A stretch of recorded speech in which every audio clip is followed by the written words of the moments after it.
आज आपल्या यावली गावामध्ये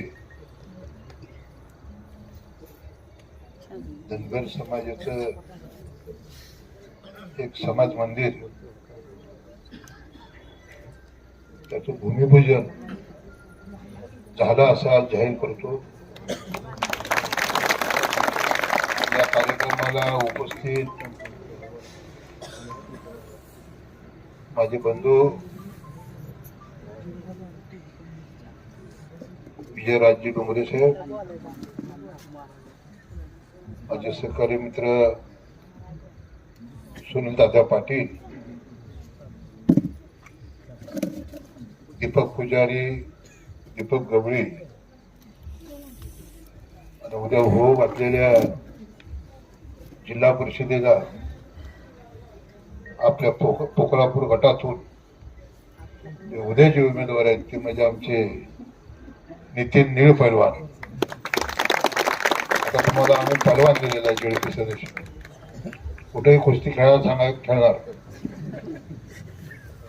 त्या कार्यक्रमाला अभिजित आणि अभिजित बरोबर शशिकांत जाधव, आमचे वारकरी संप्रदायाचे नवनाथ महाराज, प्रचंड अशा मोठ्या संख्येनं यावलेकरचे ग्रामस्थ, माझ्या माता भगिनी, बंधूंनो,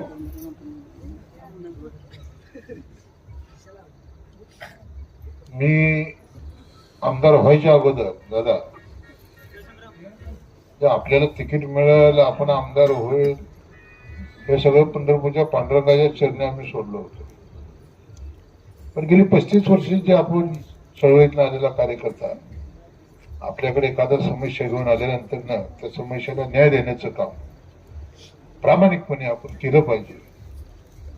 म्हणून धनगर समाजाचे काही लोक माझ्याकडे आली, अभिजित घेऊन आला आणि मागणी रास्त होती।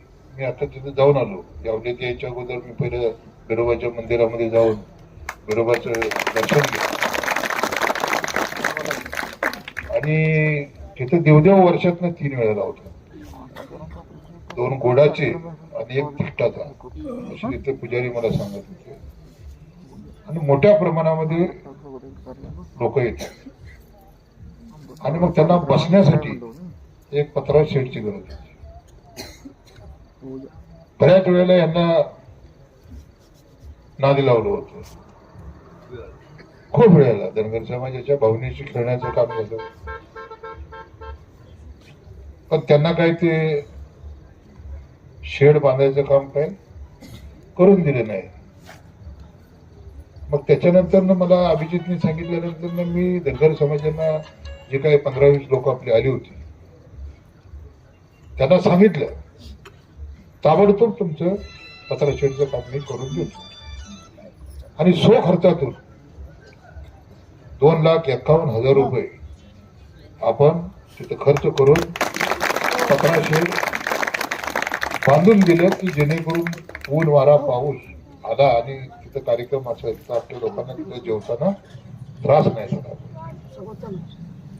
ही भूमिका एक कार्यकर्ता म्हणून मी त्यावेळेला घेतली। आता नवनाथ महाराज बोलले की त्यांच्या भजनी मंडळाची सर्व टीम आली, आपणही दादा त्यासाठी फोन केला होता आणि मी पंढरपूरच्या पांडुरंगाच्या पावन नगरीमध्ये ज्याला म्हणलेला एक कार्यकर्ता आहे, मी स्वतःला नशीबवान समजतो की भारताच्या दक्षिण काशीमध्ये माझा जन्म झाला आणि मला सेवा करण्याची संधी मिळाली। कारण आमच्याकडे आणि मग ज्यावेळी नवनाथ महाराज आले, वारकरी संप्रदायाची काही मंडळी आली, आमच्या आया बहिणी आल्या आणि त्याच्यानंतर ताबडतोब तुम्हाला जे सामान लागेल ते सामान द्या। आता भजनी मंडळाच्या बाबतीमध्ये माझी भूमिका दादा काय आहे, मी हे काम माझ्या बायकोवर सोपवलं।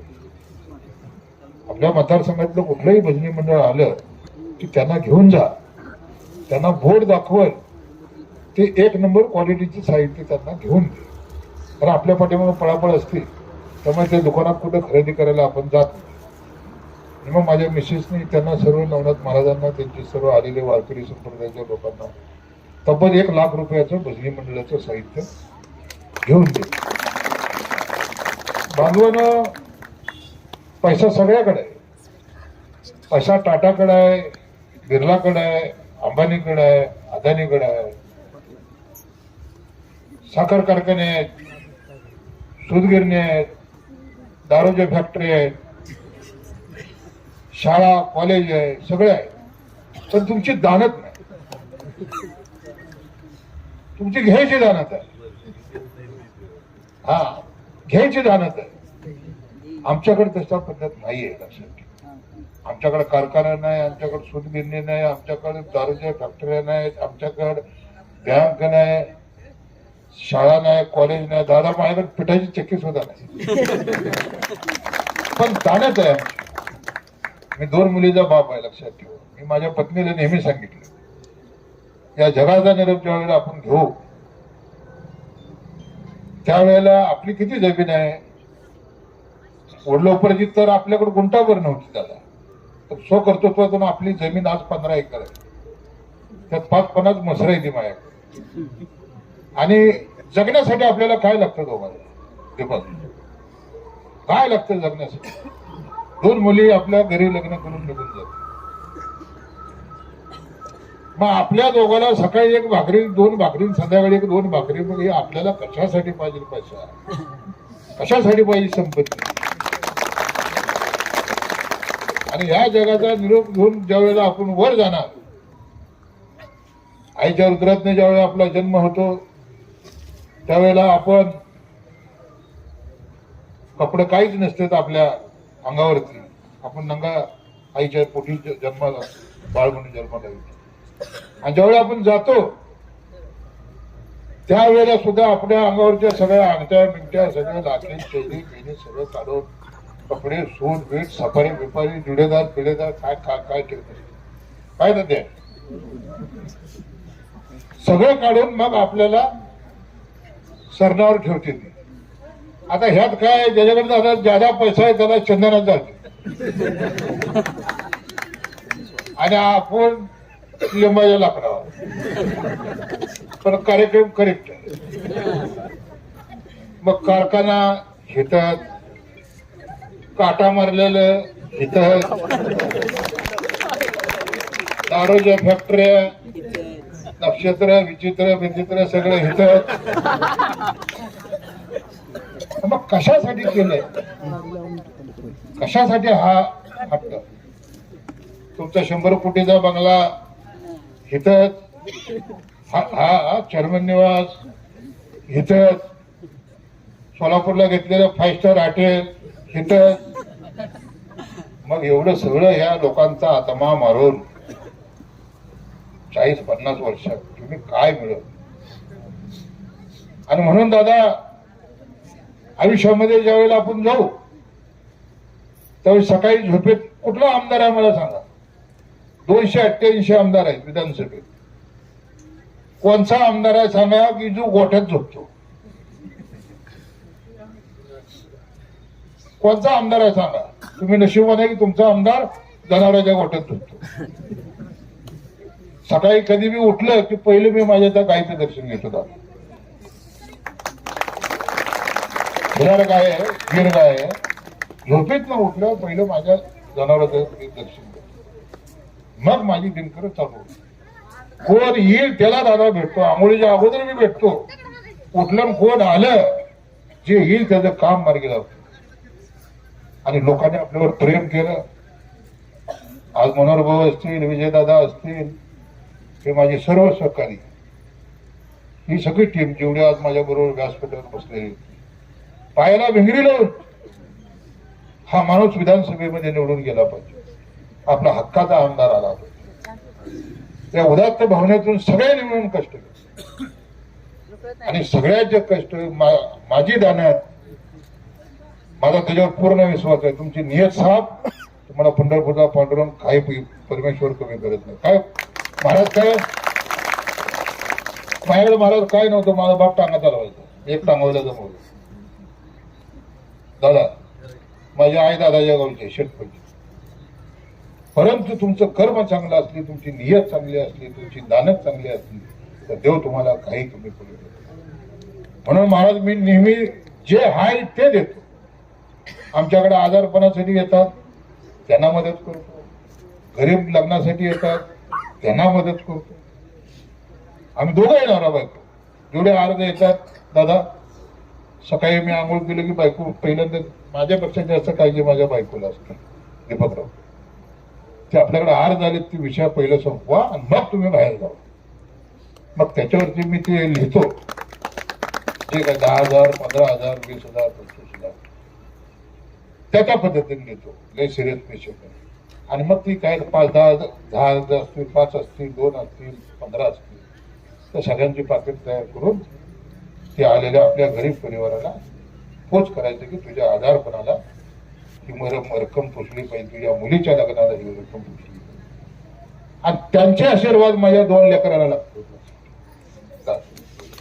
त्यांचे आशीर्वाद माझ्या 2 मुलीला लागतात, आम्हा नवरा बायकोला लागतात. आणि आम्ही स्वतःला नशिबान समजतो की आमच्या हातातून आयुष्यामध्ये आल्यानंतर चांगलं सत्कर्म झालं, एक चांगलं कार्य घडलं. म्हणून तुम्हाला सांगतो तुमच्याच आणि माझी साठगाठ आता चांगली जमलेली आहे. तुम्ही मला 24ला आमदार केले, आता काळजी करायचं काय कारण नाही.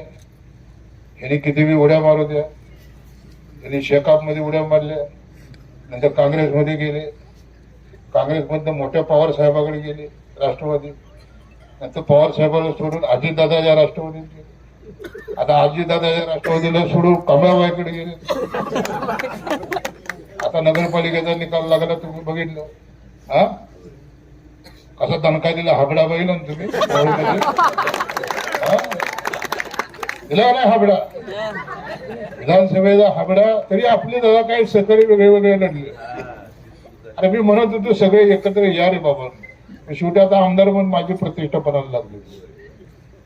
मी सगळ्या सहकाऱ्यांची मदत घेतली, दीपकची, सुनील दादाची, आपल्या सगळ्यांची, नितीनची, आपल्या दीपकची, सगळ्यांची. आपल्याला फक्त मध्ये येऊ दिलेलं आहे. कारण म्हटलं मी एकटं खंबेरे म्हटलं दादा मी पुन्हा जिल्हा परिषद पंचायत समितीला आपण आणि आपला नगरपालिका आपण तिथे जिंकल्या. तुम्ही कुठेही जावा, जिल्हा परिषद पंचायत समितीच्या निवडणुका ज्या वेळेला होतील दादा, मी आज तुम्हाला सांगतो या सिद्धेश्वराची नगरी, सिद्धेश्वराची ना, सिद्धेश्वराच्या नगरीमधून आणि त्यांच्या बाजूला 4 किलोमीटर असणाऱ्या गावातून आव्हान करतो. दादा जिल्हा परिषद पंचायत समितीच्या निवडणुका होऊ द्या, हे भारतीय जनता पक्षाला सोडतील आणि अमेरिकेला जातील आणि अमेरिकेचा राष्ट्राध्यक्ष ट्रम्प त्या पक्षात जातो. आता पक्ष राहणार नाही. सेनेत याचा विचार केला तर दाढीवाले पशी मी आहे. एकनाथ शिंदे साहेबांबरोबर 35 वर्ष, बाळासाहेब ठाकरेंचा कडवट शिवसेना. त्यामुळे दादागिरी, दडपशाही, तानाशाही आणि झुंडशाही त्याला घाबरणारा मी शिवसैनिक नाही. लक्षात ठेवा, तुमचा आमदार आता टरकणारा आमदार आहे, लक्षात ठेवा, घाबरणारा नाही. पण लढतोय तुमच्यासाठी, लढतो, लक्षात ठेवा. विकास आणि घाबरायची ना की मला ते म्हणे काका घाबरत, काका काय घाबरायचं, जाताना काय आपल्याला काय नाही धड थोपटाय काका. हा तू आईच्या रुद्रातला आला, मी काय मशीनच्या रुद्रातला आलो.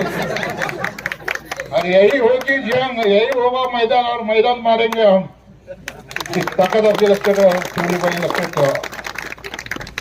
हा रावणाची लंका सुद्धा जळून खाक झाली, लक्षात ठेवा. आज वारकरी संप्रदाय तुम्हाला माहितीच आहे मोठ्या प्रमाणामध्ये या गावात रावणाची लंका सुद्धा जळून खाक झाली आणि प्रभू रामाचा विजय झाला. त्याच्यामुळं जिथं रावण संपला तिथं बाकीचे काही मच्छर आहे दादा, त्याला घाबरण्याचं कारण नाही. आणि हा आमदार या यावलीच्या विकासासाठी कुठंच कमी पडणार नाही. या कार्यक्रमाच्या निमित्तानं मला अभिजित तू सांगितलं गटारीचा प्रॉब्लेम आहे, निश्चितपणाने सोडवला जाईल. पण सगळ्यात महत्वाचे तुमच्या इथं अनगरच्या ह्या यावलीतील शशिकांत कारंडे यांना नोकरी लावतो म्हणून, त्यांच्या मुलाला नोकरी लावतो म्हणून दादा जमीन घेण्यात आली. जमीन घेण्यात आली, जमिनीवरती शाळा उभी करण्यात आली, बरोबर. आणि शाळा उभी करून दादा त्या शाळेमध्ये असा काय कारभार झाला की मी राज्याचे शिक्षण मंत्री दादा भुसे साहेबांकडे गेलो. दादा भुसे साहेबांकडे तक्रार केली, मी आमदार या नात्याने, की माझ्या मतदारसंघामध्ये यावली नावाच्या गावातल्या शाळेमध्ये असा असा प्रकार झालेला. त्याची इन्क्वायरी झाली, त्याच्या आधी इन्क्वायरीचे दिले, इन्क्वायरी इथं आली आणि शाळेची इन्क्वायरी झाली आणि चौकशीमध्ये दादा दोषी आढळले. मी जे तक्रार पत्रात लिहिलं होतं माझ्या, त्यातली सगळी गडबड ही शिक्षणाधिकारी सोलापूरचे आले, त्याच्यात चौकशी झाली. ती चौकशी मी 2 दिवसापूर्वी त्यांना फोन केला होता की आता तो तुमचा अहवाल राज्याच्या शिक्षण मंत्र्याकडे पाठवा. त्या शाळेची मान्यता रद्द करतो आणि शाळा बी ताब्यात घेतो म्हणून सोडणार नाही. पण चुकीला माफी नाहीये, लक्षात ठेवा. या अवलादी इथं ठेचून काढल्या जातील दादा. दुसरं असं की आम्हाला आता महाराज बोलले की महाराज आपण मागणी केली की इथं संत मंदिराचं आपल्याकडे जागा आहे का? किती आहे जागा?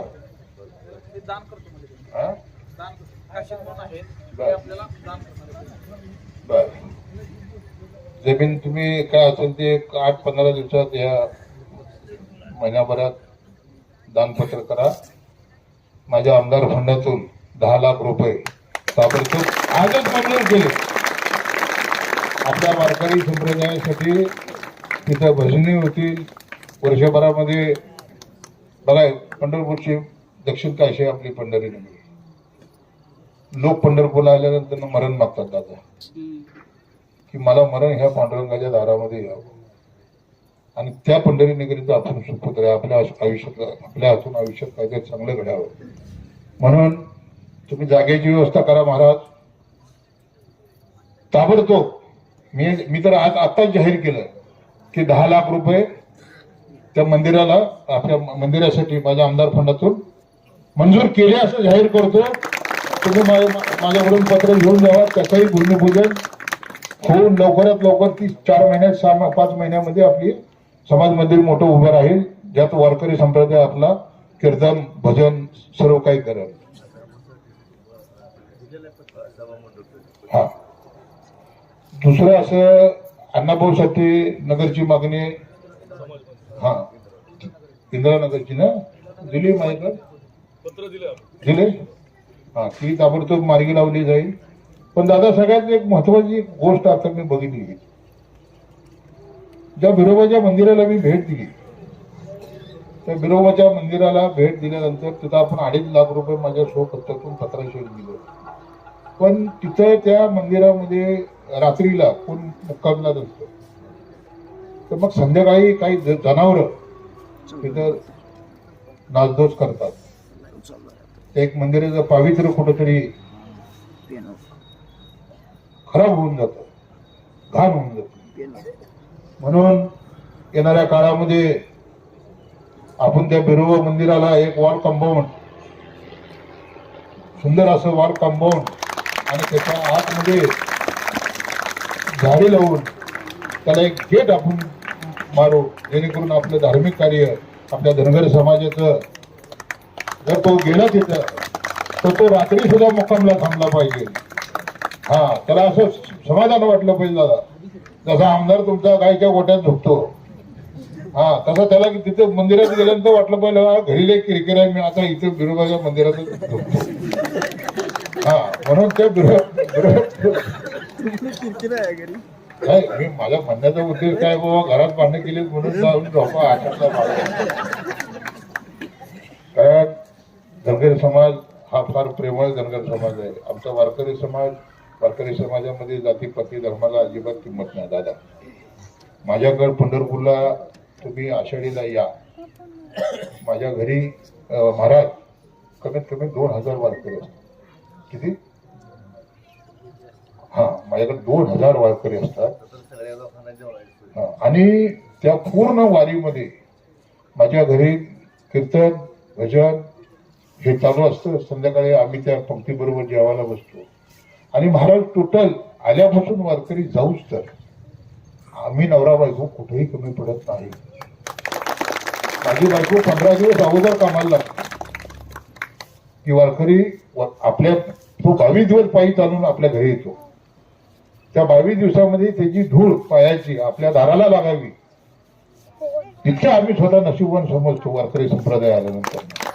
आणि मग ते 3 दिवस 4 दिवस कीर्तन भजन आणि आम्ही तल्लीन होऊन जातो महाराज. मी तर विधानसभेचे अधिवेशन सोडून आलो 2 दिवस.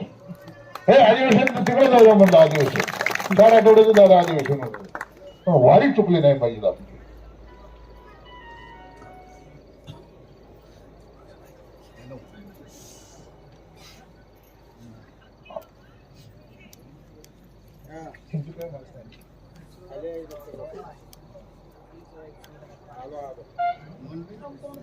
झालं होतं त्याला विटा पण आणून ठेवल्या होत्या. त्या विटा पण केल्या कंपाऊंड नाही आणि 7 लेडीज असते तिथं दिवसभर. तिथं आम्हाला पाण्याची पण नाही, सांडपाण्याची पण सोय नाही. आणि येऊन जाऊन सगळे जेंट्स तिथं बायका लेडीज समोर असल्या तरी पण घाण करायला जातात. लग्नीला जातात ते संडासला. त्यांना सांगितलेलं बी कळत नाही. कंपाऊंड पाहिजे आम्हाला. उपकेंद्रायचं 7 जणी असते. कसलं प्यायचं पण पाणी हे जिल्हा आरोग्य अधिकारी जे आहेत नवले दादा, तो माझा वर्ग मित्र आहे. उद्याच्या उद्या मी त्याला सांगून ह्याच्या कामाची व्यवस्था. नाही ते तुमच्या सरपंचानं खाल्ला नाही. हा, मी आता मगा हे बोलले बघा आमचा हा जाधव बोलले. काय बोलले जाधव? आम्हाला फसवलं. 4 वेळा. दादा उद्या एक काम आहे तर कोणेरीला माझ्या आमदार फंडातून मी खडीकरण डांबरे करून दिले. कोणेरी ते चिखली रस्ता 50 लाख रुपये दिले. तिथे दादा 4 वेळा नारळ फोडला. बानं फोडला, 2 पोरानं फोडला आणि 4थ्याला मानेनं फोडला. मग गावाने काय केलं? 24ला ह्यांना फोडला. मी मत मागायला गेलो नाही. मी म्हणलं मी रस्ता ज्या दिवशी करीन त्याच दिवशी मी तुमच्या कोणेरी गावात. आणि 1 वर्ष झालं मला आमदार होऊन. पण मी शब्दाचा पक्का होतो महाराज. ज्या दिवशी रस्त्याला पैसे देईन त्याच दिवशी मी येईन. आणि मी आमदार फंडातून 50 लाख रुपये मंजूर केले. त्याचं टेंडर केलं, त्याची वरपाठप केली. आणि दादा उद्या संध्याकाळी 6 वाजता नीळ पैलवान आप उधर हजर होणे काय तिथं उद्या त्याला 5व्यांदा मी नारळ फोडतोय दादा. म्हणजे त्यांच्या गावासाठी 4दा त्यांनी फोडला होता. आणि हा आमदार आणि कामदार आहे. दिल्या शब्दाला जागा राहिला. पहिल्यांदा झाला नारळ फोडतो आणि काम बी चालू. शशिकांत जाधव आता तू पुण्यात कमी थांब. जिल्हा परिषदेच्या निवडणुका लागलेल्या आहेत. पंचायत समितीच्या निवडणुका लागलेल्या आहेत. या गणातून तुला पंचायत समितीतर्फे आम्ही उमेदवारी देणार आहे.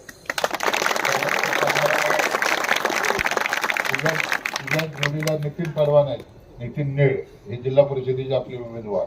मी दादाला सांगितलं दादा जिल्हा परिषद पंचायत समिती झाली की हे कमळावायला सोडू हे ट्रम्पकडे जाणार. आता आम्हाला तुमच्या पक्षात घ्या. पक्ष शिल्लक राहिला. शिवसेना एक शिल्लक होती पण मी इकडे आहे ना. हा, त्याच्यामुळे तुमचं गाडीवाले पैसे काही मी देणार नाही. हा, अजितदादाकडे आमचा नरकडचा पाटील आहे. तिकडे तर काय त्याला सोडून गेले. आणि म्हणून यावलीकरांना मी आपण आम्हाला बोलवलं, आमचा सन्मान केला. आयुष्याचं कुठंतरी नातं तुमचं आणि माझं हे लिहिलेलं होतं. पूर्वी जन्मी कुठंतरी लिहिलेलं असं महाराज पांडुरंगाच्या पुण्याईनं मला तुमच्याकडे पाठवलं, तुमची माझी गाठ घालून दिली आणि त्याच्या निमित्तानं बिरोबाच्या मंदिराचं काम असेल, वारकरी संप्रदायांसाठी भजनी मंडळाचं साहित्य देणं असेल, आज धनगर समाजाचं एक मोठं समाज मंदिर आपण तब्बल 10 लाख रुपये खर्च करून बांधतोय. त्या धनगर समाजाला कुठेतरी एक स्वतःच समाज मंदिर होईल. आता आपण सांगितलं की वारकरी समाजासाठी संप्रदायासाठी एक चांगलं मंदिर, त्याच्यासाठी आपण 10 लाख रुपयात मंजूर केले. त्याचंही काम उद्या लवकरात लवकर तुम्ही जागेची व्यवस्था केली की चालू होईल. आणि निश्चितपणाने तुम्हाला सांगतो, गेल्या 30-40 वर्षामध्ये हे दुर्लक्षित असणारं यावली गाव,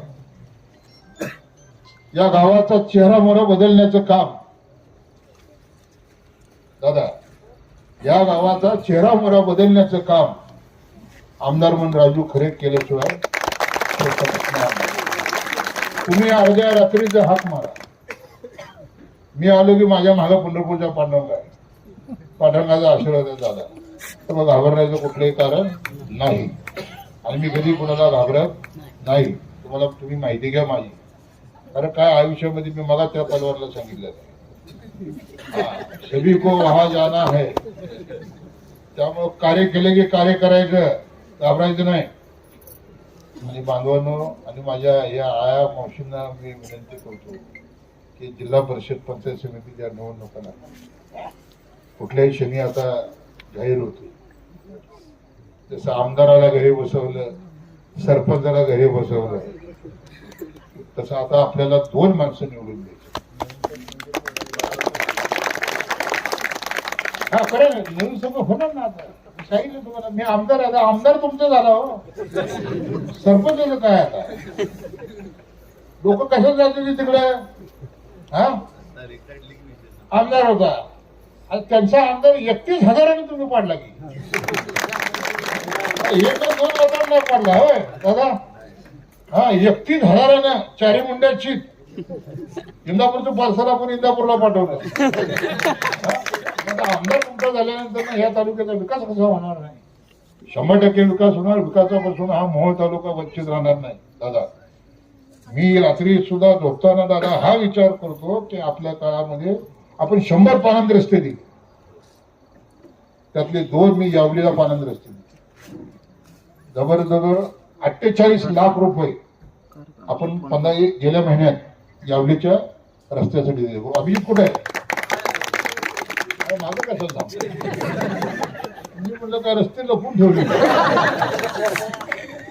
2 दादा पानंद रस्ते, एका रस्त्याला 24 लाख. आणि आता शासनाने आदेश काढले दादा, या मुख्यमंत्री पानंद रस्ते योजनेचा अध्यक्ष हा तिथला आमदार आणि सचिव पंढरपूरचा परात. आता अध्यक्ष बी मी झालो आणि सचिव बी पंढरपूरचाच आहे. त्याच्यामुळे लवकरात लवकर पानंद रस्ते, हा ते काय आपलाच आहे प्रज्ञाला माहित आहे. आता अध्यक्ष बी आपला, सचिव बी असला, लवकर अभिजित ती पानंद रस्ते चालू कर. जवळजवळ 48 लाख रुपये आपण यावलीसाठी मंजूर केलेले आहेत. ती कामं ताबडतोब झाली पाहिजे, जेणेकरून आपला शेतकरी त्या रस्त्यावरून व्यवस्थित गेला पाहिजे, त्याच्या लक्षात आलं पाहिजे, त्याला आठवलं पाहिजे रस्त्यावर न येताना की आम्ही निवडून दिलेला आमदार होता म्हणून हा रस्ता झाला. त्यामुळे तुम्ही कामात कुठं कमी पडू नका. हे सुद्धा काम ताबडतोब करा. जे कामं आहेत त्या कामावरती लक्ष द्या आणि जातीनं कामं करा. लोकांची सेवा आपल्या हातून जेवढी होईल, कारण लोकांच्या लक्षात आलं की अत्यंत प्रामाणिक कार्यकर्ता आहे तो. लोक दादा किती बी काय तुम्ही कसं, आता दादाच्या मोहनमध्ये 10,000 रुपये म्हटले मतात. किती? 10,000. मी म्हणलं 15,000ला मतदान करा, पण विजय आमचाच आहे. कारण लोक आमच्या बरोबर आहेत, लोक तुमच्या बरोबर नाही आहेत. आणि शेवटी विजय आपला झाला. आपण निवडणूक तुम्हाला पैसे दिले का? विधानसभेत निवडणुकीला दादा आपण 1 रुपया दिला नाही. पूर्ण 3 तालुक्यात आपल्या मतदारसंघात 3 तालुक्यातनं 1 नया चहा सुद्धा आपण या लोकांना पाजला नाही. या लोकांनी मला 31,000 मतांनी निवडून दिलं. मी किती नशीबवान आहे. या जन्मात नाही, मी 7 जन्मात तुमचे उपकार विसरू शकणार नाही. एवढं प्रेम मला या मोहच्या जनतेने, मायबाप जनतेने दिलं आणि 31,000 मला निवडून दिलं. त्यामुळे जी काही सेवा आहे ती सेवा माझ्या हातून घडली पाहिजे. त्याच्यासाठी दिवस रात्र एक करून मी आणि माझी पत्नी आहे दादा, हा, आणि या सरकारमधली सुद्धा दादा आपल्याला दादा अडचण नाही. कालपर्यंत एकनाथ शिंदे साहेब आपल्या बरोबर होते, आता अजित दादा आपल्या बरोबर आहे. हा, दादाला हे सोडून गेले. हा, दादाला मी सांगितलं की दादा आता त्या वड्याला आले होते दादा. हा, वड्याच्या कार्यक्रमात दादांची माझी झाली चर्चा. त्यावेळेस दादाला बोललो, दादाने मला काय सांग, दादाला म्हणलं दादा मी 136 किलो माझं वजन होतं, तर माझ्या वजनावर टीका व्हायची. म्हणजे आमदाराला उठता येत नाही, बसता येत नाही, एकाच काय का. नंतर म्हणलं दादा मी बॅरेटिक सर्जरी केली, आता माझं 35 किलो वजन कमी झाले. वर्ष 36 गेलं, आता मी 100 किलो झाले. म्हणलं आता लय पळतो म्हणलं दादा. पण आता म्हणजे आम्ही 4,000 कोटी रुपयाचा निधी आणला. आमदारांना काय आणलं? अजित दादाने त्यांच्या भाषणामध्ये सांगितलं, राज्याची तिजोरी त्यांच्याकडे, अर्थमंत्री त्यांचे 10 मंत्री आहेत, 41 आमदार. अजित दादांनी सांगितलं की आमदार साहेब तुम्ही तुमच्या वजनाकडे फक्त बघा, तुमचं राजकीय वजन वाढवण्याची जबाबदारी हे अजित पवार यांची आहे. म्हणजे इकडे एकनाथ शिंदे साहेब आहे, इकडे आता अजित दादा आपल्या बरोबर आहे. दादा 2 उपमुख्यमंत्री आपल्या बरोबर आहे, आणि 2 उपमुख्यमंत्री आहेत म्हणून ते मुख्यमंत्री. हो दादा, एकनाथ शिंदे साहेब 7 आमदार आहेत, अजित दादाचे 42 आमदार आहेत, 5-6 अपक्ष आमदार आहेत, 111 आमदार त्याच्या दोघांकडे आहेत. ते बाहेर पडले तर सरकार असेल.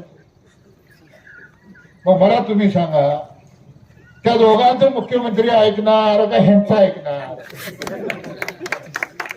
कोणाचं ऐकणार? त्या दोघांचं ऐकणार, सरकार दाखवायचं. ते सांगतील गोरेला आधी कशाला उभा आणली पुढे जाऊ दे. म्हणून तुम्हाला सांगतो की निर्धास्त राहावा, बिनधास्त राहावा. भय आणि भीती आपल्या नागनाथ महाराजांचं वाक्य आहे. ना चिंता ना भय, नागनाथ महाराज की जय. त्याच्यामुळं काळजी करण्याचं काही कारण नाही. विकासासाठी मी कुठेही कमी पडणार नाही. मुस्लिम समाजाचा बी काय प्रॉब्लेम असेल तर तोही आपण सोडवला जाईल. जितक्या या यावलीच्या विकासासाठी योगदान द्यायचं. आता उद्या जिल्हा परिषदेच्या निवडणुका आहेत, उद्या तुम्हालाच आहे, उद्या तुम्हाला मतदान करायचं. आपल्या विचारात जसा आमदार आपला झाला तसाच उद्या जिल्हा परिषदेचा मेंबर सुद्धा आपला झाला पाहिजे, पंचायत समितीचा मेंबर सुद्धा आपला झाला पाहिजे, इथला सरपंच सुद्धा आपला झाला पाहिजे. विकास 4ही अंगाने आपल्याला करायचा आहे. लक्षात, उद्या दादा सुद्धा जिल्हा परिषदेमध्ये जात आहेत एसटी गटातून. आता दादा जातात तर एकटे जात नाहीत, दादाच्या मागे सगळ्यात जास्त फौज आम्ही पाठवणार आहे. तिथे जिल्हा परिषदेचा अध्यक्ष आम्हाला विचारल्याशिवाय होणार नाही. आम्हाला जर सांगितल्याशिवाय होणार नाही तर मग तिथे पुन्हा एकदा आरक्षण बांधकाम समिती आमच्याकडे येईल. उद्या सत्तेच्या चाव्या आपल्याकडे येतील. पुन्हा आपल्याला विकास करता येईल जिल्हा परिषदेच्या माध्यमातून. उद्या पंचायत समितीचा सभापती आपला झाला तर पंचायत समितीच्या माध्यमातून विकास करता येईल. आमदार म्हणून आपल्याला विकास करता येईल. म्हणून मी यावलीकरांना कळकळीची विनंती करतो, हात जोडून विनंती करतो की उद्या येणाऱ्या निवडणुकांमध्ये तुम्ही बाकी तुमची कितीही कामं असू द्या, कामात आम्ही कमी पडणार नाही. बघा, दोन वाक्यात मी माझी सांगितलं की आम्ही नवरा बायको आहे, 2 मुलीचं लग्न झालं की आयुष्यात काय न्यायचं नाही, सगळं काही इथं ठेवून जायचं. जे येणार आहे ते तुमचे आशीर्वाद आमच्या बरोबर आहे. त्यामुळे जितकी तुमची सेवा आमच्या हातून घडेल इतका आम्ही स्वतःला महाराज नशिबवान समजतो. आणि म्हणून येणाऱ्या निवडणुकीमध्ये, जिल्हा परिषद पंचायत समितीच्या निवडणुकीमध्ये जसं तुम्ही विधानसभेला आमच्यावर प्रेम केलं, माझ्यासारखा कार्यकर्ता आमदार म्हणून पाठवला, तसंच उद्या जिल्हा परिषद आणि पंचायत समितीच्या निवडणुकीमध्ये आम्ही जे उमेदवार देतोय ते आता इथं जिल्हा परिषदेचा इथेच उमेदवार आहे, पंचायत समितीचा आपला इथेच उमेदवार आहे. हे दोन्ही उमेदवार आपल्याला प्रचंड मताने निवडून द्यायचे आहे. आणि पुण्याच्या कामासाठी, मतमागासाठी मी यावलीकरांच्या भेटीला मी दादा आम्ही सगळे येतोय. आपण आम्हाला बोलवलं एवढ्या रात्री उशिरा, थंडी असताना सुद्धा विशेष करून महिला उपस्थित राहिल्या, माझ्या आया बहिणी मोठ्या प्रमाणामध्ये आमची यावलीकर जनता ग्रामस्थ उपस्थित राहिले, त्या सगळ्यांचे मी आभार मानतो आणि मी आपण असं प्रेम दिलंय त्याबद्दल मी आपली रजा घेतो. जय हिंद.